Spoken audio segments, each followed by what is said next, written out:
Students हम बात करेंगे बॉइलिंग पॉइंट ऑफ लिक्विड्स की। और इसके लिए हम सबसे पहले वाटर को ले लेते हैं एज लिक्विड, और इसकी जो है वो यहाँ पे एग्जांपल के तौर पे देखते हैं। वाटर को हम बॉईल करते हैं, ठीक है। वाटर को बॉईल करने के लिए हमने क्या किया, एक बाउल में हमने ले लिया वाटर और इसको जो है वो हमने चूल्हे पे रखा, इसको जो है वो हीट प्रोवाइड की, टेम्परेचर इंक्रीज किया, ठीक है। हीट करने से क्या हो रहा है, टेम्परेचर इंक्रीज कर रहे हैं, ठीक है। और हम देख रहे हैं यहाँ पे कि टेम्परेचर इंक्रीज कर रहा है तो इसमें बबल्स बनना शुरू हो गए, ठीक है। हमें यहाँ पे जो है वो बबल्स नजर आ रहे हैं, ये छोटे छोटे से बबल्स नजर आ रहे हैं, ठीक है। ये बबल्स नजर आ रहे हैं और ये जो है वो सरफेस की तरफ मूव कर रहे हैं, ठीक है। ये जो है वो सरफेस की तरफ हम देख रहे हैं, ये इनका ट्रैक अगर देखें तो ये किस तरह से सरफेस की तरफ जो है वो मूव करते जा रहे हैं, ठीक है। तो हम कहते हैं कि ये सरफेस जो है यहाँ पे ये जो है वो बबल्स मूव कर गए हैं। और क्या हो रहा है कि बबल्स जो है वो स्टीम की फॉर्म में जो है वो बाहर जाते जा रहे हैं, ठीक है। यानी कि यहाँ पे जो है वो स्टीम है, ठीक है। अब स्टीम हमें जो यहाँ पे नजर आ रही है वो किस वजह से है, वो इस वजह से है क्योंकि जो वेपर्स हैं, वो वाटर के जो वेपर्स हैं वो ऊपर चले जा रहे हैं, ठीक है। ऊपर जा रहे हैं यानी कि भाप बन के, पानी जो है वो भाप बन के उड़ रहा है, ठीक है। तो हम देख रहे हैं यहाँ पे कि ये जो बबल्स बन रहे हैं ये किस वजह से बनते हैं, ये इस वजह से बनते हैं कि जब हम टेम्परेचर को इंक्रीज करते हैं, ठीक है। मैं कहती हूँ टेम्परेचर, TEMP लिख रही हूँ, टेम्परेचर को मैं जो हूँ वो इंक्रीज करती हूँ, ठीक है। तो क्या होता है कि इन मॉलिक्यूल्स, क्योंकि ये वाटर के मॉलिक्यूल्स या लिक्विड के जो मॉलिक्यूल्स होते हैं इनमें थोड़ा डिस्टेंस होता है, ठीक है। इनमें थोड़ा सा हम कह सकते हैं कि जिस तरह यहाँ पे डिस्टेंस होता है, ठीक है। ये और ये रैंडमली मूव करते रहते हैं। लेकिन जब आप टेम्परेचर इंक्रीज करते हैं तो क्या होता है कि जो ये मूवमेंट होती है किस वजह से शो होती है, क्योंकि इनके अंदर होती है एनर्जी, और एनर्जी कौन सी वाली होती है, काइनेटिक एनर्जी, ठीक है। काइनेटिक एनर्जी होती है, ठीक है। तो काइनेटिक, जब इनमें काइनेटिक एनर्जी जो होती है वो टेम्परेचर इंक्रीज करने से इंक्रीज कर जाती है तो ये और तेजी से मूव करना शुरू कर देते हैं, ठीक है। जब ये और तेजी से मूव करते हैं तो क्या होता है कि इनके दरमियान जो इंटरमोलिकुलर फोर्सेस होती हैं, अब इंटरमोलिकुलर फोर्सेस क्या होती हैं कि जिस तरह एक मॉलिक्यूल को मैं इस बॉक्स से शो करूं, ठीक है, और बिल्कुल इसी के जैसे एक मॉलिक्यूल को, इसके ट्विन ब्रदर को, ठीक है ना, इसकी तरह से शो करूं, ठीक है। तो इनके दरमियान में एक अट्रैक्शन होती है, ठीक है। इनके दरमियान जिस तरह हम कहते हैं कि बहन भाइयों में अट्रैक्शन होती है, ठीक है ना, होती है ना, तो इस तरह से जो होती है इनके दरमियान में इंटरेक्शन होती है, जिसको हम कहते हैं, क्योंकि दो मॉलिक्यूल्स के दरमियान है इसलिए इसको हम कहते हैं इंटरमोलिकुलर फोर्सेस ऑफ अट्रैक्शन, ठीक है। तो ये इंटरमोलिकुलर फोर्सेस ऑफ अट्रैक्शन जो होती है, हम यहाँ पे देखते हैं कि वो जो है वो जब ये बहुत तेजी से मूव करेंगे तो क्या होगा कि ये जुड़े हुए नहीं रह सकेंगे, ठीक है। ये जो है वो यहाँ पे जुड़े हुए नहीं रह सकेंगे और क्या होगा, ये एक दूसरे से जो है वो दूर हो जाएंगे, ठीक है। ये वाला जो है वो दूसरे इस वाले से जो है वो दूर हो जाएगा, इंटरमोलिकुलर फोर्सेस टूट गई, ठीक है। और अब क्या होगा, इस तरह दूर होते जाएंगे और दूर होने, जाहिर सी बात है जो मॉलिक्यूल्स जो है वो करीब करीब नहीं रहेंगे, वो दूर दूर होते चले जाएंगे, तो वो आहिस्ता आहिस्ता वेपर्स में कन्वर्ट हो जाएंगे। किस तरह से कि ये जो बबल्स बनते जाएंगे, ठीक है। अब ये जो बबल्स बन रहे हैं इनके अंदर इनका जो प्रेशर है ना, इस बबल के अंदर जो प्रेशर होता है वो हाई होता है, ठीक है। अब ये प्रेशर की, अब ये ऊपर की तरफ मूव करेंगे, ये ऊपर की तरफ मूव करेंगे और ऊपर जाके क्या होगा, क्योंकि बाहर भी कुछ एटमोस्फेयर में जो माहौल, बाहर का जो माहौल है, ठीक है ना, इसके अंदर भी हम कहते हैं कि कुछ ना कुछ जो है वो प्रेशर होता है, ठीक है। और उसको हम कहते हैं एक्सटर्नल एटमोस्फेरिक प्रेशर, ठीक है। ये भी हम यहाँ पे लिख देते हैं कि ये कहलाता है एक्सटर्नल एटमोस्फेयर, क्योंकि एटमोस्फेयर का प्रेशर है इसलिए इसको हम कहते हैं एटमोस्फेरिक और प्रेशर, ठीक है। Atmosphere, external atmospheric pressure. अब एक्सटर्नल एटमोस्फेरिक प्रेशर के इर्द गिर्द हम देखते हैं कि इसकी जो बाहर जो प्रेशर होगा यानी एक्सटर्नल प्रेशर होगा, इसकी वजह से क्या होगा, ये बबल्स ऊपर जब आएंगे तो जाके बर्स्ट कर जाएंगे और ऊपर जो वो स्टीम की फॉर्म में या भाप की फॉर्म में जो है वो ऊपर निकल जाएंगे, ठीक है। तो यहाँ पे हम देखते हैं कि अब जो स्टीम की फॉर्म में आएंगे, जिस तरह यहाँ स्टीम नजर आए, तो इसके इर्द गिर्द जो ये स्टीम की फॉर्म में होंगे, ये जो है ये वेपर्स हैं, ठीक है। इनको हम यहाँ पे लिखते हैं कि ये वेपर्स हैं स्टीम की फॉर्म में, ठीक है। हम ये भी लिख देते हैं ब्रैकेट में कि ये स्टीम की फॉर्म में है, ठीक है। और क्या है, यहाँ पे क्या मौजूद है, यहाँ पे हमारे पास लिक्विड मौजूद है, ठीक है। अब क्या है, लिक्विड भी हो बनता रहे, लिक्विड तो है ही, ठीक है ना, वेपर्स बन रहे हैं। अब वेपर्स जो है वो प्रेशर लगाते हैं, ठीक है, किस पे, लिक्विड पे, ठीक है। तो जो वेपर्स प्रेशर लगाते हैं अपने रिस्पेक्टिव लिक्विड पे, जब वो वेपर्स बनके उस लिक्विड में से निकल रहे होते हैं तो उसको हम क्या कहते हैं, उसको हम कहते हैं वेपर प्रेशर, ठीक है। इस लिक्विड का वेपर प्रेशर, क्योंकि उस लिक्विड के वेपर्स हैं जो प्रेशर लगा रहे हैं ना उस लिक्विड पे, तो लिक्विड उस लिक्विड का वेपर प्रेशर। अब वाटर का यहाँ पे जो वेपर प्रेशर होगा, यानी कि हम कह सकते हैं कि अंदर जो प्रेशर लग रहा है, ठीक है ना, तो वाटर का जो वेपर प्रेशर होगा, यहाँ पानी का जो वेपर प्रेशर होगा, अब टेम्परेचर इंक्रीज करते जा रहे हैं, अब भाप ज्यादा बनती जा रही है, यानी कि मॉलिक्यूल्स है वो जल्दी जल्दी जो है वो एवेपोरेट होते जा रहे हैं, ठीक है ना, यानी कि वेपर्स बन के निकलते जा रहे हैं। तो हम कहते हैं कि जब वो जल्दी जल्दी निकलेंगे तो उसका मतलब वेपर प्रेशर भी क्या हो रहा है, इंक्रीज कर रहा है, ठीक है, वेपर प्रेशर इंक्रीज कर रहा है। अब वेपर प्रेशर इंक्रीज करके एक वक्त आएगा कि कुछ यहाँ पे एटमोस्फेयर का वेपर प्रेशर है, ठीक है, जो उसकी सराउंडिंग्स में जो एटमोस्फेयर का प्रेशर है, ये दोनों जो है वो इक्वल हो जाएंगे, ठीक है, ये दोनों प्रेशर जो है वो इक्वल हो जाएंगे, और जिस जब भी प्रेशर दोनों का इक्वल हो जाएगा, दोनों प्रेशर इक्वल हो जाएंगे, तो वो जो टेम्परेचर होगा, जिस टेम्परेचर पे ये होगा उसको हम कहेंगे बॉइलिंग पॉइंट, ठीक है, वो हमारे पास कहलाएगा बॉइलिंग पॉइंट। जिस तरह यहाँ पे हमने देखा वाटर का भी यही होगा कि जो है जिस टेम्परेचर पे जाके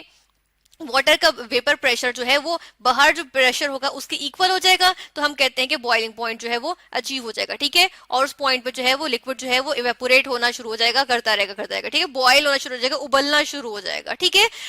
फिर अब हम यहाँ पे देख लेते हैं कि वेपर प्रेशर बॉइलिंग पॉइंट को के लिए जो हम जो प्रेशर के लिए यहाँ पे जो बॉइलिंग पॉइंट को हम मेजर करने के लिए जो प्रेशर का जो हम यहाँ पे यूनिट लेते हैं, प्रेशर का, वेपर प्रेशर या एटमॉस्फेरिक प्रेशर, तो वो उसके यूनिट्स क्या होते हैं, इसके यूनिट्स की हम पहले बात कर लेते हैं ताकि हम जो है मजीद डिस्कशन कर सके कि इसका यूनिट होता है मिलीमीटर ऑफ मर्करी, ठीक है, ये हमारे पास एक इंस्ट्रूमेंट होता है, बैरोमीटर को कहते हैं,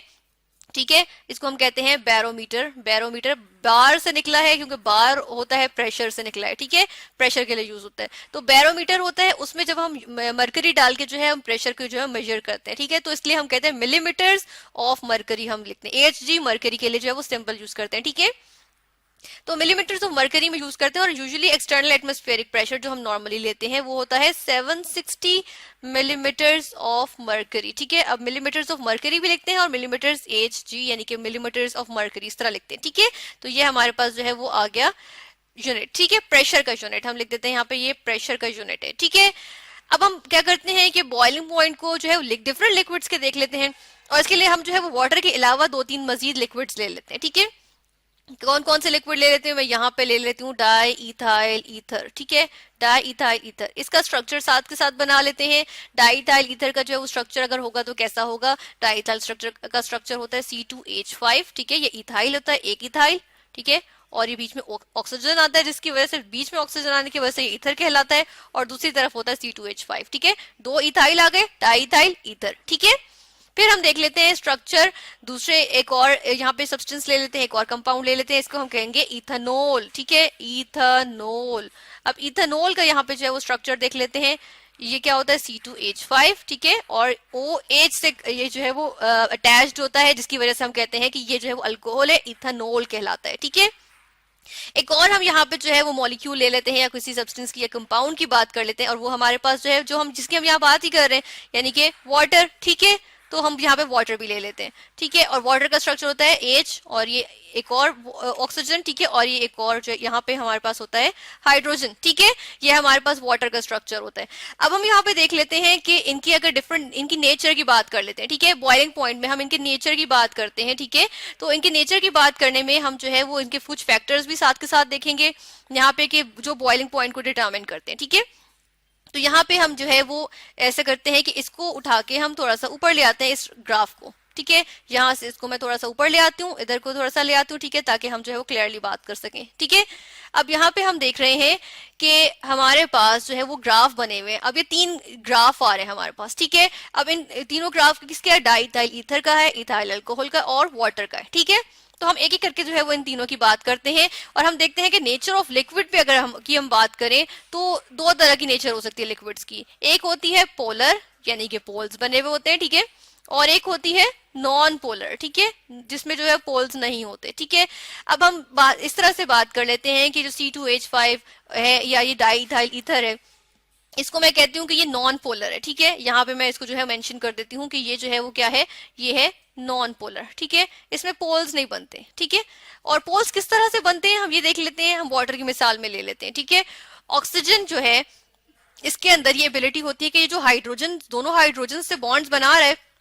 इनके जो इलेक्ट्रॉन्स शेयर हो रहे होते हैं, ये इलेक्ट्रॉन्स अपनी तरफ ज्यादा खींचता है, ठीक है, इसको हम इलेक्ट्रोनेगेटिविटी कहते हैं। अब इलेक्ट्रोनेगेटिविटी ऑक्सीजन की ज्यादा यानी कि इलेक्ट्रॉन्स को अपनी तरफ खींच रहा है, तो उसमें पार्शियल नेगेटिव आएगा, ठीक है, कंप्लीटली नेगेटिव तो नहीं आएगा क्योंकि पक्के पक्के तो नहीं इसने ले लिया इलेक्ट्रॉन्स ना, तो इसे शेयर कर रहा है और शेयर में अपनी तरफ खींच के रखे हुए इसने, ठीक है। लेकिन ऑन तो जो है ये हाइड्रोजन भी ऑन करता है, तो इसलिए पार्शियल पॉजिटिव हाइड्रोजन पे आएगा क्योंकि उससे दूर भाग रहे हैं इलेक्ट्रॉन्स, और ऑक्सीजन पे नेगेटिव आ जाएगा, ठीक है।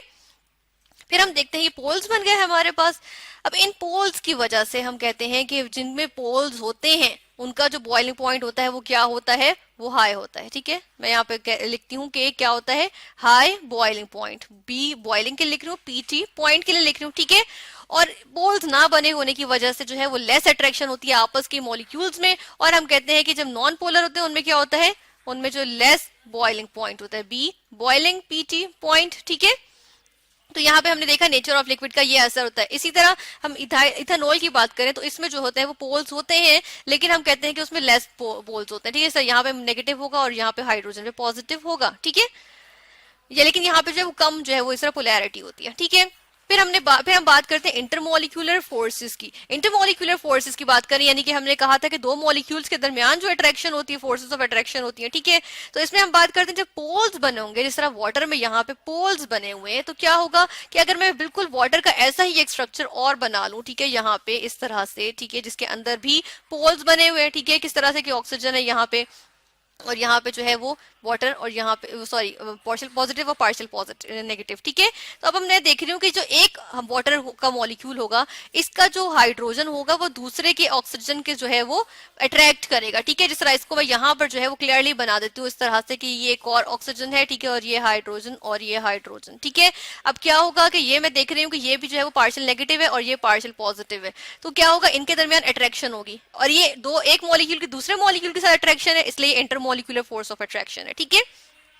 अब जिनमें पोल्स होंगे उनमें तो ये हमें नजर आएगी, ठीक है। जिनमें ज्यादा पोल्स होंगे हम उसमें देखते हैं कि ज्यादा होगी, कि यहाँ पर भी एक बना ले हम वाटर को, ठीक है ना, यहाँ पर भी एक वाटर बन गया, इसके दरमियान भी अट्रैक्शन होगी, ठीक है। और तो इस तरह हम कह रहे हैं कि वाटर में तो ज्यादा है, इथेनॉल में इससे कम होगी, ठीक है। तो हम देखते हैं कि जिसमें ज्यादा हो जिसमें ज्यादा इस तरह से जो सेकेंडरी बॉन्ड्स बन रहे हैं यानी कि इंटरमोलिकुलर फोर्सेज आ रही हैं, तो वो क्या होगा, वो जो है वो ज्यादा स्ट्रॉन्ग होगा। जिस तरह से अगर यहाँ पे हम बात करें कि उसके अंदर स्ट्रॉन्ग फोर्सेज ऑफ अट्रैक्शन होंगे, जाहिर सी बात है एक दूसरे को जो मजबूती से थाम के रखेंगे तो वो तो एवेपोरेट नहीं करेंगे, ठीक है। तो स्ट्रॉन्ग होगी, जिसमें इंटरमोलिकुलर फोर्सेस स्ट्रॉन्ग होंगी, तो उसमें क्या होगा, उसमें ज्यादा टेम्परेचर जाके इंक्रीज करेंगे, बहुत ज्यादा टेम्परेचर होगा जिसपे ज्यादा प्रेशर बढ़ जाएगा,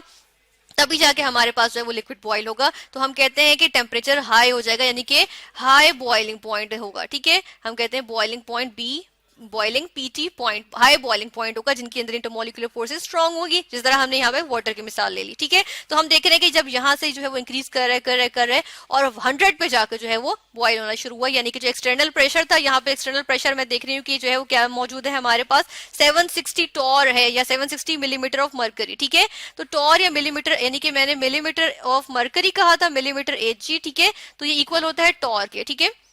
तो 760 टॉर या 760 मरकरी जो मिलीमीटर जो ये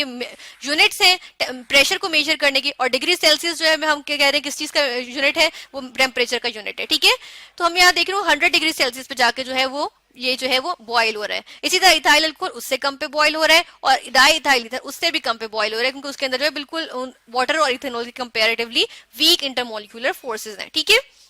अब यहाँ पे एक और चीज भी देख लेते हैं, एक्सटर्नल प्रेशर की बात कर लेते हैं। एक्सटर्नल प्रेशर की बात करें तो हम यहाँ देखते हैं कि जब एक्सटर्नल, क्योंकि हमने कहा एक्सटर्नल प्रेशर जो है, जब एक्सटर्नल प्रेशर ज्यादा होगा, जब एक्सटर्नल प्रेशर ज्यादा होगा तो हमने कहा था कि जिस प्रेशर पे जो है वो जाके वेपर प्रेशर को उतना ही होना है ताकि जो है वो अचीव हो सके हमारे पास बॉइलिंग का पॉइंट, ठीक है। तो हम देखते हैं कि एक्सटर्नल प्रेशर अगर क्या होगा, हाई होगा, अगर एक्सटर्नल प्रेशर हाई होता है तो हाई टेम्परेचर चाहिए होगा बॉयल करने के लिए, यानी कि high boiling PT point, high boiling point होगा, ठीक है। तो हम देख रहे हैं कि बॉइलिंग पॉइंट को डिटरमिन करने के लिए 3 हमारे पास फैक्टर्स आ गए कि एक्सटर्नल प्रेशर, इंटरमोलिकुलर फोर्सेस और नेचर ऑफ जो है वो लिक्विड की बात करते हैं, तो फिर हमारे पास जो है वो बॉइलिंग पॉइंट यानी कि हम कहते हैं कि डिटरमिन होता है। और बॉइलिंग पॉइंट ऑफ लिक्विड्स क्या है कि जब जिस पॉइंट पे जो है लिक्विड जो है वो बॉइल करना स्टार्ट कर देता है,